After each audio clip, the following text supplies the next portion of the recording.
Okay. Hey everybody, what's going on? Welcome to my channel. Don't forget to come in, like, and if you have not already subscribed, please do so. I want to welcome all of my new subscribers and all of my new viewers, all of the people in the bike, all the people that's just in the bushes, and all the other things that's going on. Okay, I'm moving around in the kitchen, y'all. On Sundays, I um, I um, I do dinners for. I have a few regulars, and usually they order dinners after the game, after work, stuff like that. They want a nice Sunday dinner, so I try to make sure that it's hot and fresh. So when they get done, when they're ready to throw down with the throw down, you know what I'm saying? They got a fresh hot plate. So if you hear me moving around, cutting up, slicing and dicing, that's exactly what I'm doing. But I'm pretty sure there's nothing y'all ain't never heard before. So I'm gonna do a little housekeeping first. And with that, I mean, well, first let me say, everybody jump in and say, hey, say hello. My name is Sis-Lo. Miss Sis-Lo, if you're nasty. And I've been doing this YouTube thing for quite a while, but just not um, as frequent as I've been lately. But let me say a couple of things. My channel is not centered around. First of all, let me say I am not a part of the beef sector. I don't know who told y'all that, but I'm not. Now, some of my stuff might be in the algorithm or may gravitate over to that sector because I have friends and people that I moderate for in that sector. But I don't beef with people. I don't do that. That's not my forte. That's not my cup of tea. That's not what I do. I don't knock the people that do it because, it's your thing. Do what you want to do. I can't tell you.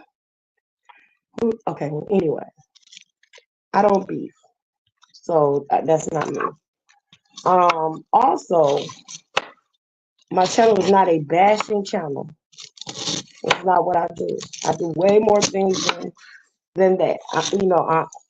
I am a licensed cosmetologist. I'm a caterer. I'm a mother. I'm a grandmother. I'm a minister of the gospel. Um, I am an educated um, psychologist. I have a degree in psychology. So I do a lot more than just um, talk about markets. That's not my thing. I don't beef or come to beef or to bash. That's not my thing. But I do speak my mind. Now, if you happen to take that as a beef or a bash, I'll say that would have to be on you. But I say take the truth with a grain of salt. It might go down a little easier. If that don't work, take it with some honey. Okay, it might go down smoother. But know the truth, and you know the truth when you hear it. When you hear the truth and it comes in your direction, take it. Take it for granted. Learn from my mistakes, and you might not have to make some of your own. It's the same thing I tell my children. I have grown adult children. I have girls. I'm an advocate for women because I raised women. Okay, I raised girls. I don't want my daughters to make some of the same mistakes that I've made. So I want them to learn from some of my mistakes, and they won't have to make all of their own. So I advocate for young women because there are a lot of young women who just didn't have guidance or felt like they couldn't confide in the guidance that they had or whatever. So yeah, I speak up for women and I'm going to continue to do that. And nothing is going to change that. Okay. Um, Sometimes the truth hurts. Sometimes the truth hurts, and that comes back to me. So if I'm wrong, I can admit that I'm wrong. If I'm wrong about something, I'll have no problem saying, you know what, I was wrong. Or you're right. You know, forgive me. So that's that. I just want to get that little bit out the way because I don't want people to think that every day, I'll talk about what happened yesterday. That's not what I do. I want you to be inspired, uplifted, encouraged. I want you to be, empowered by something that I say or something that I do or something that I have said or done. And I want you to be encouraged. That's what this is all about. So now, the only reason why I'm coming back with this is because I am reacting or not reacting because I'm not going to act over, but I am going to, I guess, give my commentary on the live that was done yesterday with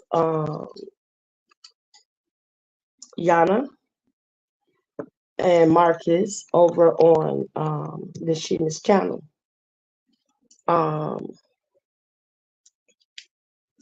Again, I didn't even know that Yana was going to be on the channel.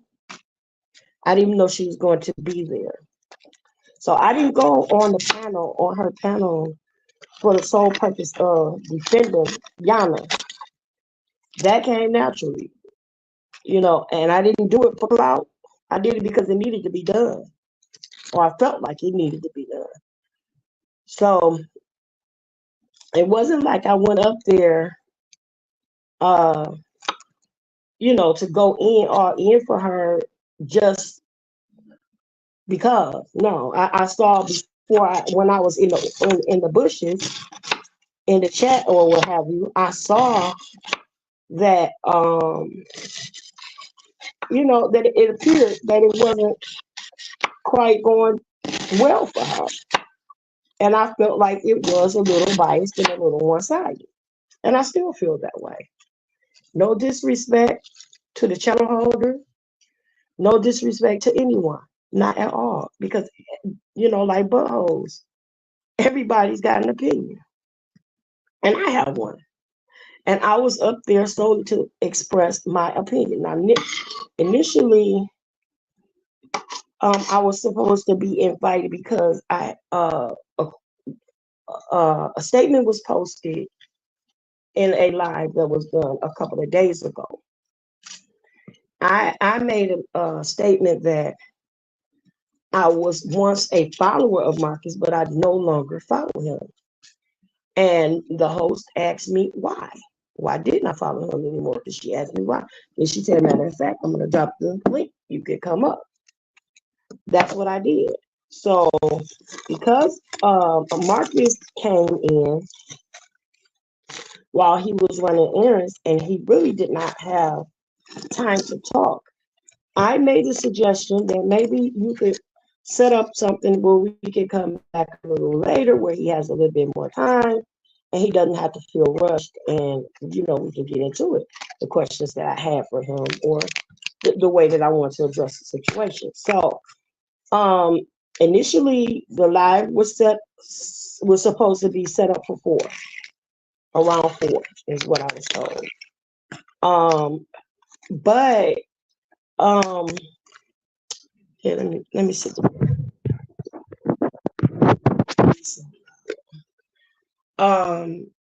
But when I came at 4, I didn't see any notifications.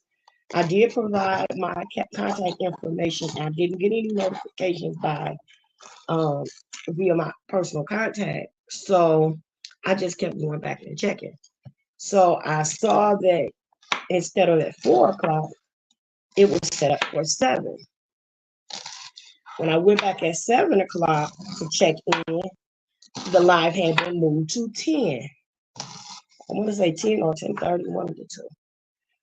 Well, that wasn't necessarily good for me because, I had my grandchildren and one of my grandbabies is 6 weeks old.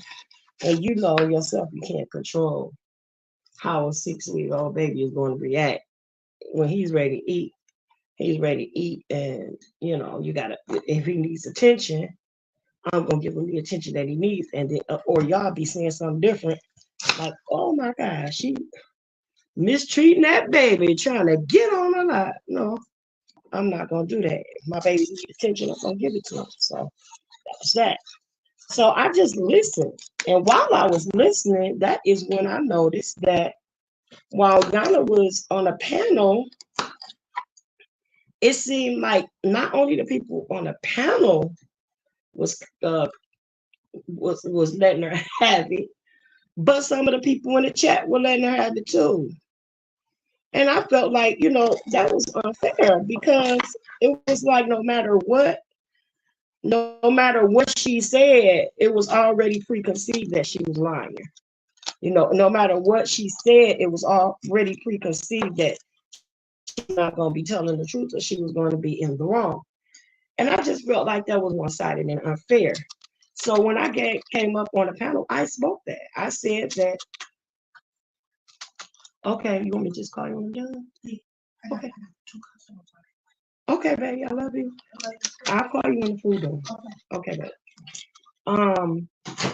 So yeah, I got up and the first thing that I said was, I kind of feel bad for her because I feel like that, the chat was, not the chat, I'm sorry, that the way things were going it was kind of one-sided and unfair for her. And of course, the channel holder and the guest did not seem to think the same way, and that is their prerogative. That's her channel. She holds the controls, and you gotta go along and get along the way you get along. Now, like I said, I did not go up there expecting to come to her defense because that wasn't the thing. My initial intention to come in was to address Marcus mainly regarding his platform being created to do one thing, and then subsequently it becoming a tool, so to speak, to be able to attract another. And I felt that his personal life became a greater part of what this channel was, and not so much as geared towards what it was once geared towards, which was, going out and interviewing homeless people or, delving into the situation. Like I felt like in the very beginning, when he used to go out in the community and he used to talk to people, and some of the questions that he asked, even if was something, what got you out here? For instance, he would say, "What got you out here?" "Hey, sweetie, thank you." He said, "What got you out here?" I'm gonna come back to the chat. I'm sorry. I'm gonna come back to the chat. But I'll lose my train of thought. But thank you, sweetie. When he used to ask people, what got you out there? What affected your life in such a way that you ended up on the street and stuff like that. So when he said that, I figured like, okay, cool. And even if he said, well, did something happen at home? And sometimes the people would say, yeah, that they were touched by an individual, this, that, and the other. And I, initially I kind of thought, okay, well, maybe that's not such a bad question, simply because you never know what caused the person to get out on the street and end up on drugs. It could be because they had some real deep issues that they that they couldn't deal with, they couldn't face, or they weren't allowed to face, or they couldn't find anyone to confide in or something like that. And this gives them an outlet to speak about their issues and stuff. Give me something to drink? Yeah. So yeah, I kind of figured like, oh well, maybe, maybe it's good for them to talk about it. But then after so many interviews, the questions start going another way. Like, I heard him ask some people like, you know, what do you do? He asked one young lady, what do you do for money? How do you make it out here?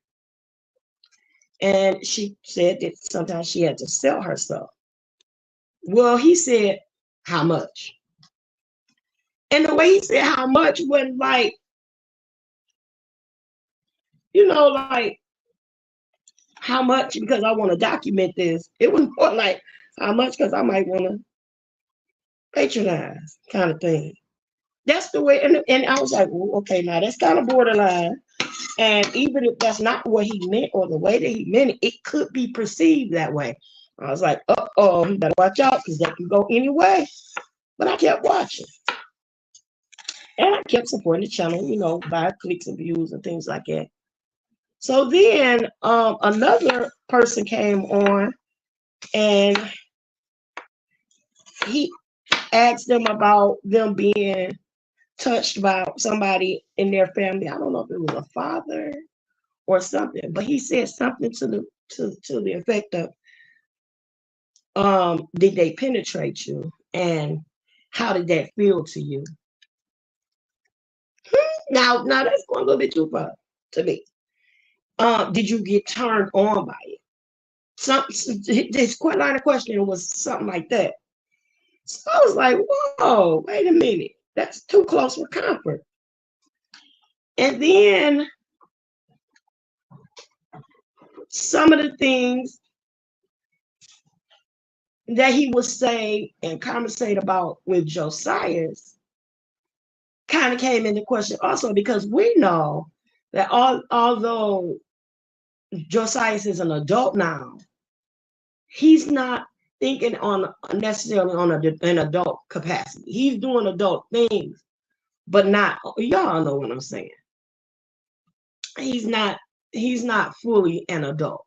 He's an adult in age, but he's probably about 15, 16 in mentality, maybe even younger than that, But when he started asking some of those questions, I'm like, well, hey, why is he asking this baby these type of questions? Just not cool. And so then I started getting to the point where, okay, this line of questioning is getting kind of iffy, but he should be careful because something's going to happen.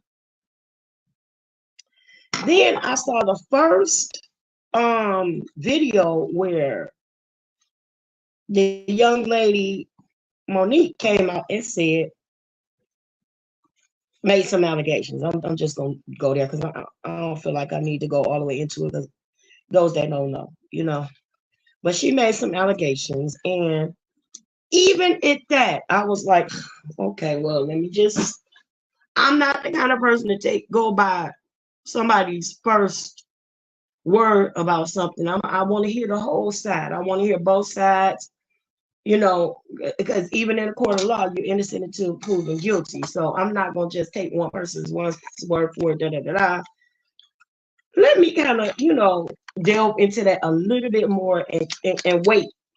And that's what I'll do. I'll wait it out to see if it is just the way that the person said or what have you. So I just kind of sat back and I waited or what have you. So, with the lining of questioning that kept going on, and then with some of the young ladies, it appeared that he was a little bit on flirtation side, and I was like, ain't on it. This Marcus is a freak. He's a freak. Now he's grown, he can do what he want to do. But then when the situation came up with Layla, and then I believe Layla was one of the first ones to say, that she had been with Marcus. And I kind of figured that anyway, because of the way that he and Lewis got along. You can kind of tell. And Lewis was awful protective about the way he was talking to her. Then Marcus was awful defensive about Lewis not being close when he talked to her. And I'm like, if you're just asking questions to do an interview, it shouldn't be that big of an issue. But you do your interviews the way you do your interview. So then when Yana came out and said her part about what happened, I'm like, okay, now everybody not lying. Everybody, if walk like a duck, talk like a duck, crack like a duck, it's a duck. So when the whole Yana thing first came out and they did that live together,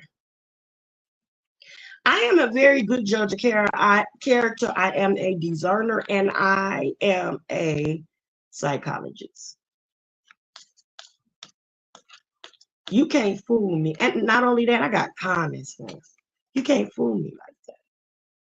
You can see that he was even gaslighting her during that live. That's when I started to back off because it wasn't so much as what they did as adults. It was more that he was like, we slept together and it is what it is. So yeah. And yeah, she got pregnant and now she's not pregnant anymore. And I decided, we decided mutually that, maybe this is not a good time after all. And I was excited about having a boy. I don't have a boy and and he was so nonchalant about it. So nonchalant and he downplayed it so bad.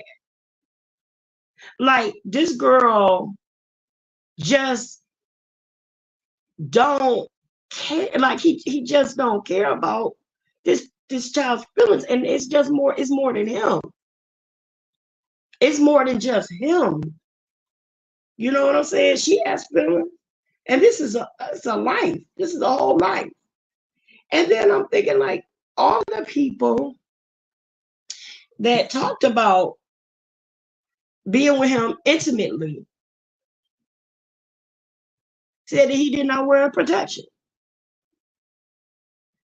And the fact that Yana got pregnant proved the fact that he didn't wear protection. Okay? So my thing is like, not only are you using this platform that at least 3 young ladies has said that they had encounters with you, but you also was with them and they were unprotected. That's where my concern really came in because I'm like, you are in a college town. A lot of people are looking up to you. These kids on the street looking up to you and this, that, and the other. And some young girls are turned on by an older man with money, with a nice car, articulate, and well known. Some of those things are intriguing to them, and yes, they will react to it. So yes, you have a responsibility to your targeted population, to your audience, and to the public. But not only that,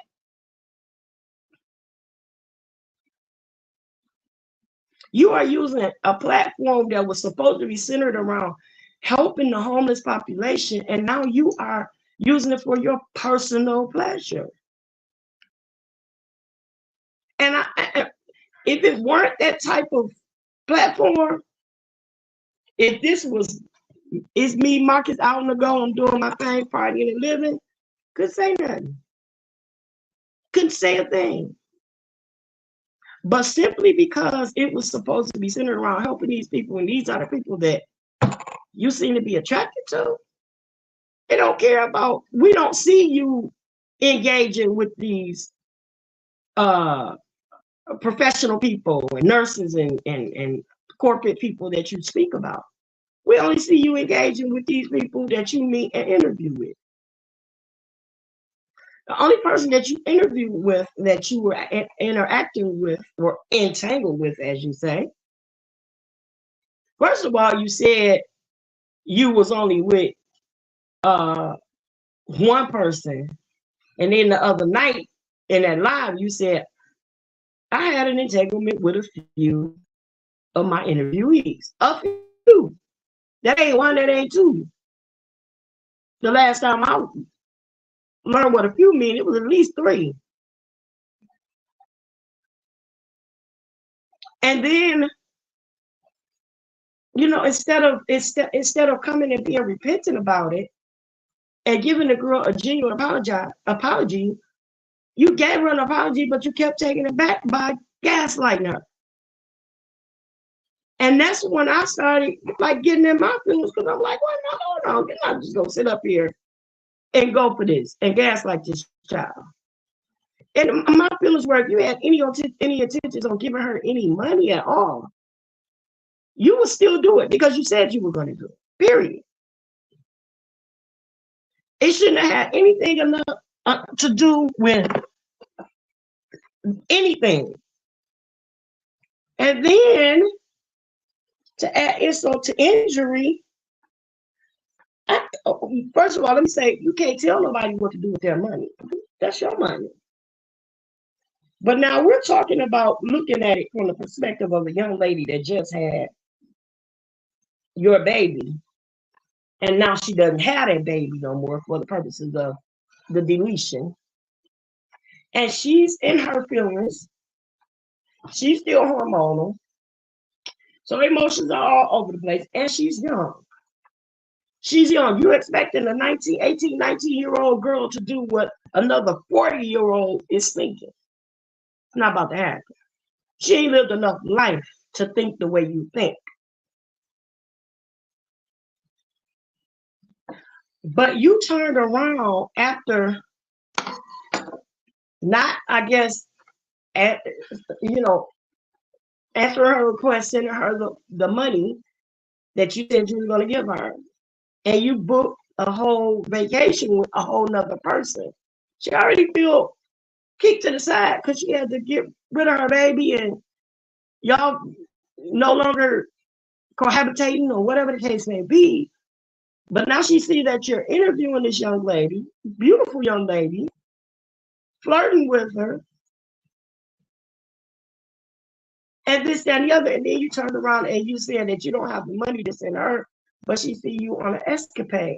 You got to see. She's a young lady. She was in her feelings.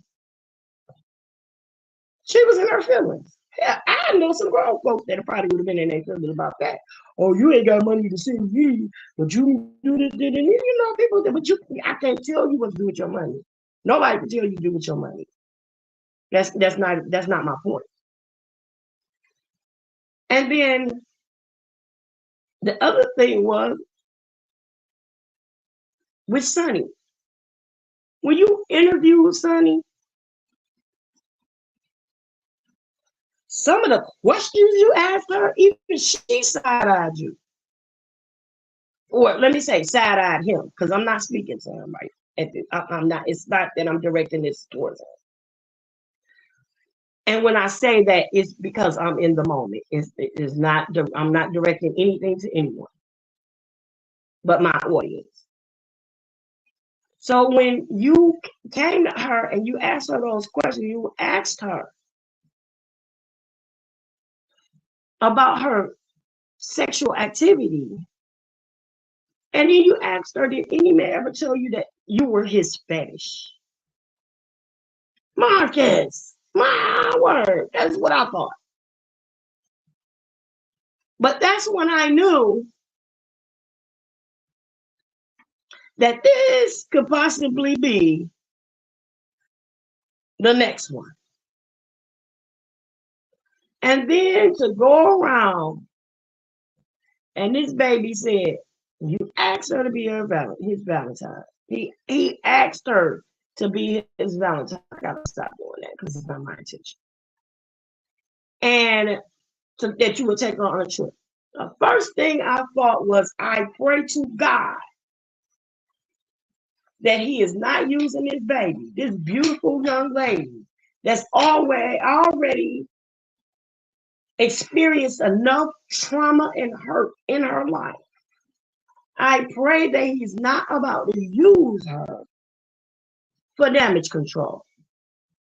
I pray that he is not about to make her a part of this ongoing saga to try to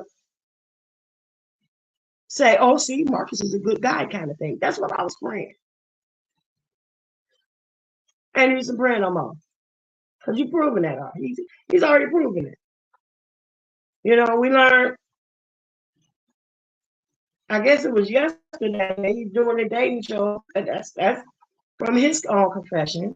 That he's doing a dating show on his channel. And so I that lets you to know that you ain't dating her no more because you getting ready to go look for other people.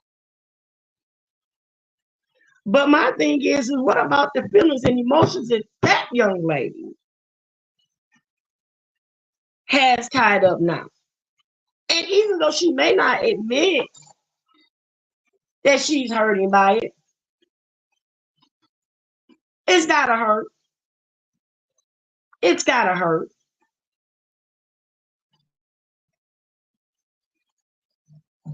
And she doesn't need to experience another hurt.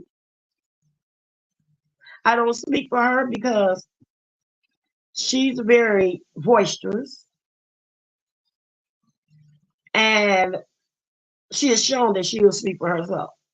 So I don't need to speak for her. I can just pray for her. And let that be that. Now, whether she wants those prayers or not, that's on her. But I'm going to do my due diligence. So I'm not saying that he's not grown, he can't live his life, he can't do his, yes, you can. But you have an obligation to other people's feelings. It's wrong. But when you are an individual like that, where you have no soul, when I say soul, I mean conscious. Because in Color Purple, Sugar would say, Sis got soul too. So when I say that you have no soul, I mean you have no conscience. You know, that's what I mean by that. So if he doesn't have a conscience, nothing can affect him in that way. And when I said something to him about karma biting him in the butt, he said the only thing that he's going to do is come and get him a crown. A crown for what? How many notches you got on your belt and how many bumps you got on your wee-wee? You the king of bumps. You the king of notches. You the king of slutism. Yeah, you grown. You can do what you want to do. But I don't want my child running around Atlanta and might fall victim to you.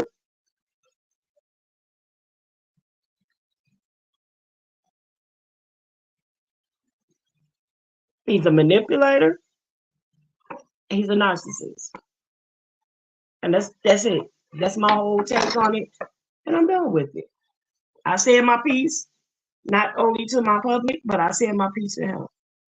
So I've done my part. I don't have to keep going on and on and on and on and on about it. Unless something else comes up, this is going to be my last conversation about that. There are other things we can talk about. A whole lot of other things. And he don't even deserve that energy. I'm going to go back through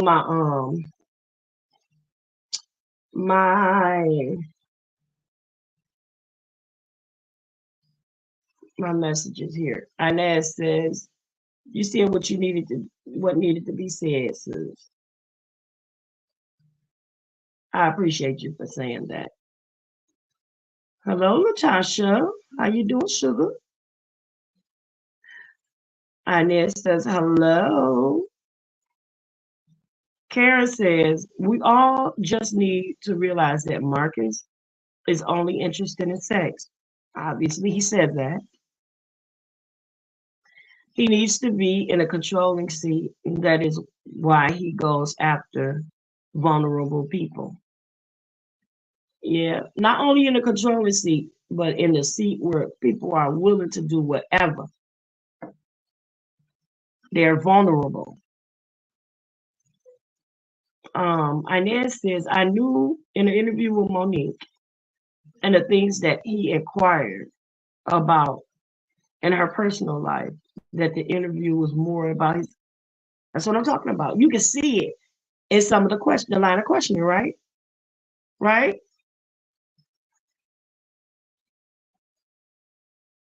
He expects for Yana to just get over it. Yeah, this child just turned, since they were together, she turned 19. Or at least that's what his data says. So she's still, she just fresh out of high school pretty much. And he's a grown man with kids darn near her age.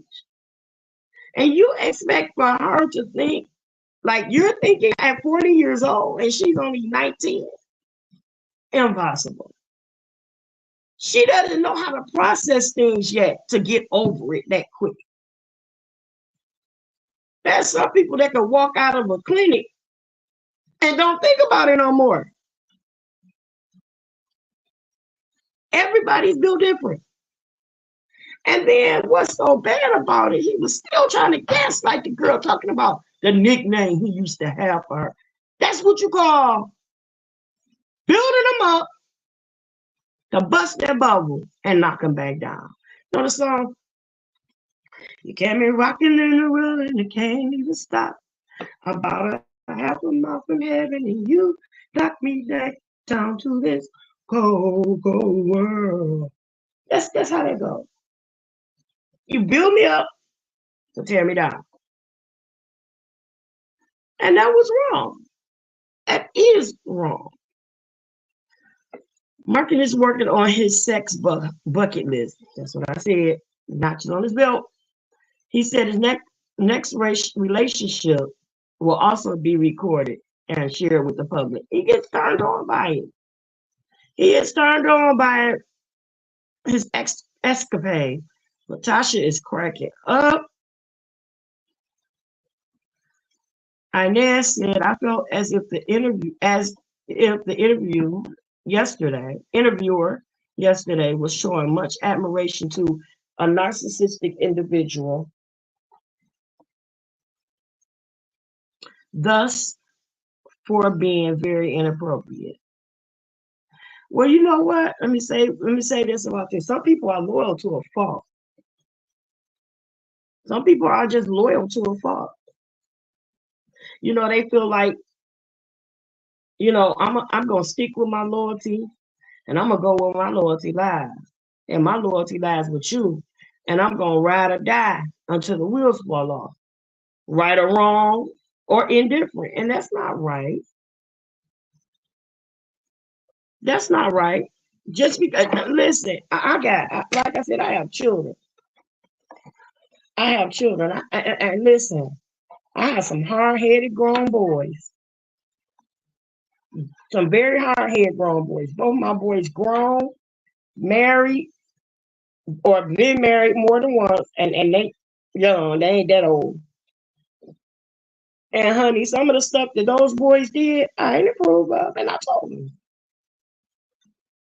boy, your thing gonna fall off. You're gonna stick it in lean, and it's gonna come out green.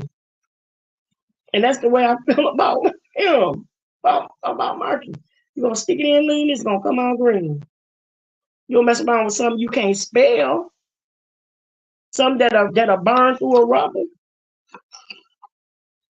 when you decide to use them anyway. So yeah, I don't, just because you my child don't mean I'm gonna agree with what you do, and I ain't gonna hold you up. You do something wrong, I just might turn you in myself, especially if you inflicting harm on somebody.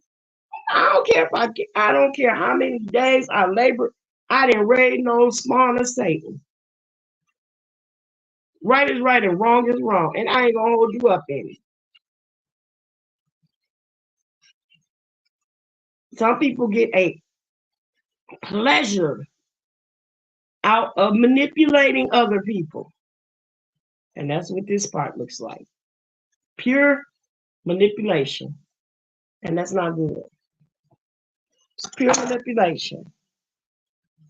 What's gonna happen? I don't know if y'all let me see. I'm trying to think. the name of the I can't think of the name of the movie, but Terrence J was in this movie. And Terrence J vowed that he wasn't gonna never get married because he was gonna sleep around. He was gonna do what he wanted to do. He had a different one for different days and times and situations and all this, that, and the other. And then there was another movie that Keith Sweat's ex-wife was in. I can't think of her name right now, but she was real pretty. That she was in, and she was doing a similar situation like that. They were sleeping around this guy, but they messed around and found the one. Boomerang. Y'all remember Boomerang? You remember how Eddie Murphy was a hoe? A player? And he ran into Robin Gibbons, and Robin Gibbons put that whooping pill on him, and he fell in love with her, and she left him in the corner sucking his thumb. It's gonna take that type of situation to get people like that straight. It's gonna take that type of situation. That's what you know what I'm saying? Listen. Sometimes you don't have success taming a wild beast.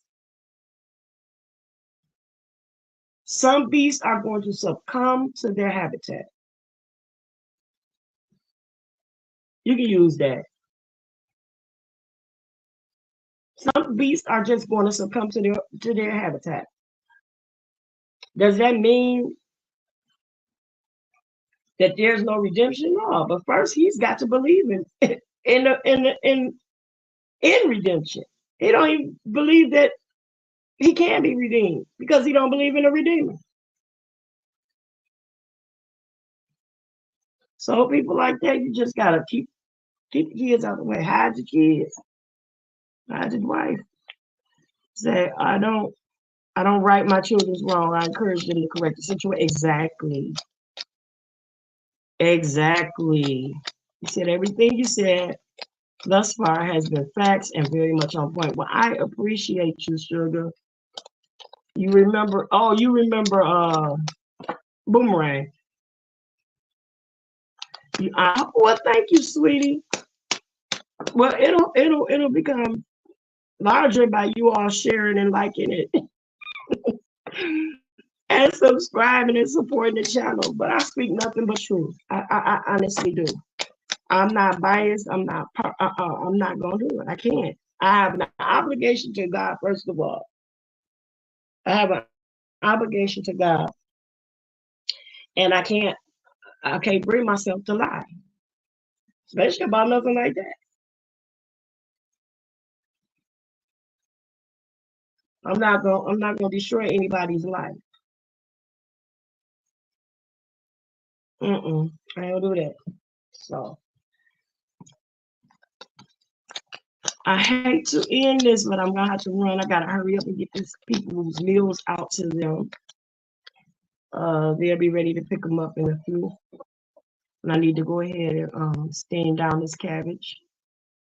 And I'm not gonna make another cake. I made a caramel cake, y'all, a couple of days ago. I wish I could drop a picture in the what you call it, so y'all can see it, but I can't drop pictures in the chat. But we'll see what it was before it is now. It ain't that long. Matter of fact, I made 4 caramel cakes. 4 caramel cakes. I had an order for 2 for Valentine's Day, and I had another order for 1. Then I made 1 for the house. And one of the young ladies sent me a picture of hers, and she was about to eat her last slice. And I make everything from scratch. I make my cake, my caramel, everything I cook from scratch. So I gotta drop this cabbage in this thing. I got food steaming in the background, so I'm gonna go ahead. I really appreciate you, Sugar.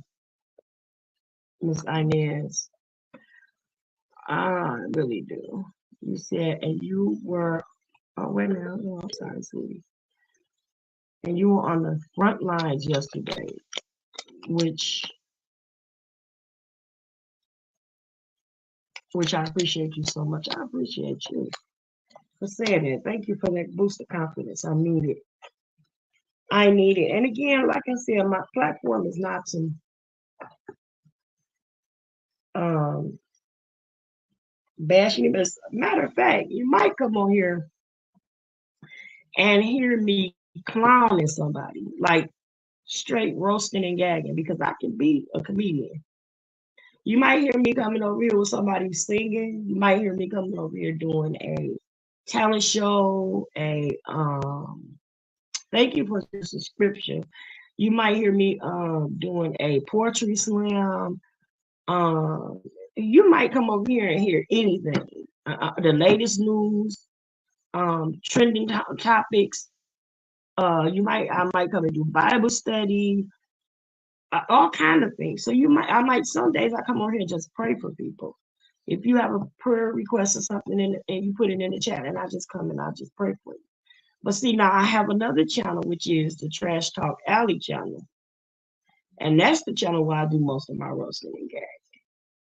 Because I try to keep this channel on an even kind of serious kill. But that other channel, oh, we act a fool over there. We act a real ignorant fool over there. And I just do it like that. That's Trash Talk Alley 22. That's my other channel. And those people be like, now how she gonna call herself a preacher? She playing pranks on people and this, that, and the other. Well, that's why I have this platform to minister to you, whether you like it or not. And then I have the other platform where I can have fun.